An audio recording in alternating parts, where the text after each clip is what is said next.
Selamat malam, mohon izin perkenalan, nama saya Octavianus Fajar Asmara, eh, menyampaikan tugas untuk kelas MJ 418 yang diampu oleh Pak Kelas.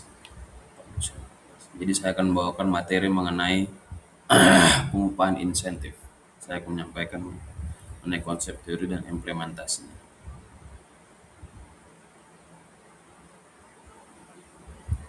Ya, di sini pengupahan insentif pengertiannya adalah kompensasi tambahan yang diberikan berdasarkan pencapaian kinerja tertentu. Skema ini bertujuan memotivasi karyawan menyelesaikan usaha dengan tujuan organisasi dan meningkatkan produktivitas secara adil dan terukur.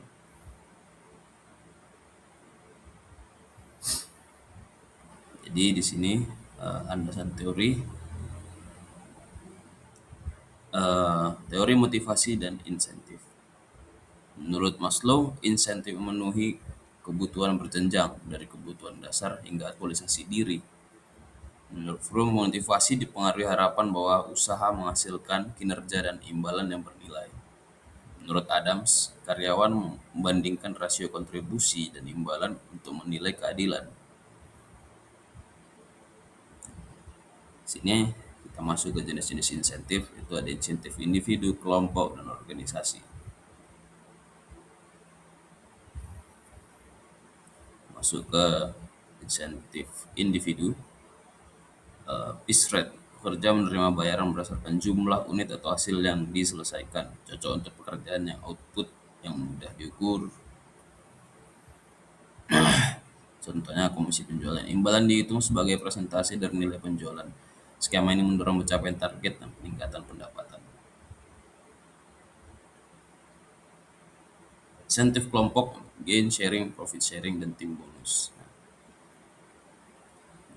Gain sharing ini insentif kelompok menghubungkan penghargaan dengan hasil kerja tim sehingga mendorong kolaborasi, koordinasi, dan pencapaian target bersama.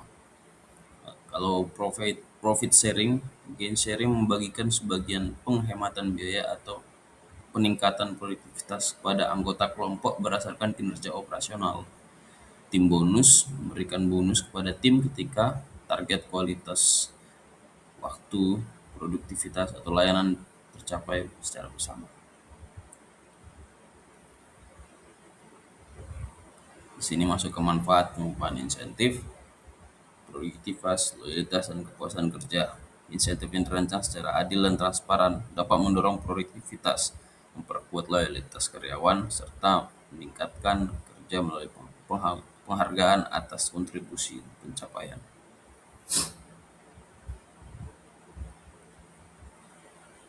Tantangan implementasi insentif itu ada keadilan pengukuran dan biaya. Sistem insentif perlu dirancang secara adil dan transparan.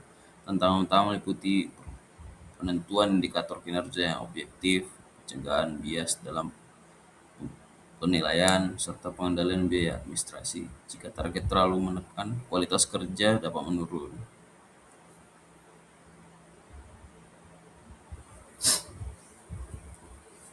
Sistem insentif di manufaktur Indonesia.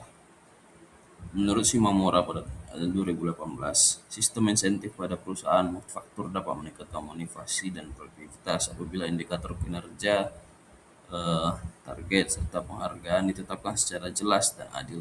Evaluasi berkala diperlukan agar insentif tetap selaras dengan kualitas, keselamatan kerja, dan tujuan perusahaan. Termasuk ke kesimpulan, upah insentif dapat meningkatkan motivasi dan produktivitas apabila dirancang adil, transparan, terukur, serta disesuaikan dengan tujuan organisasi.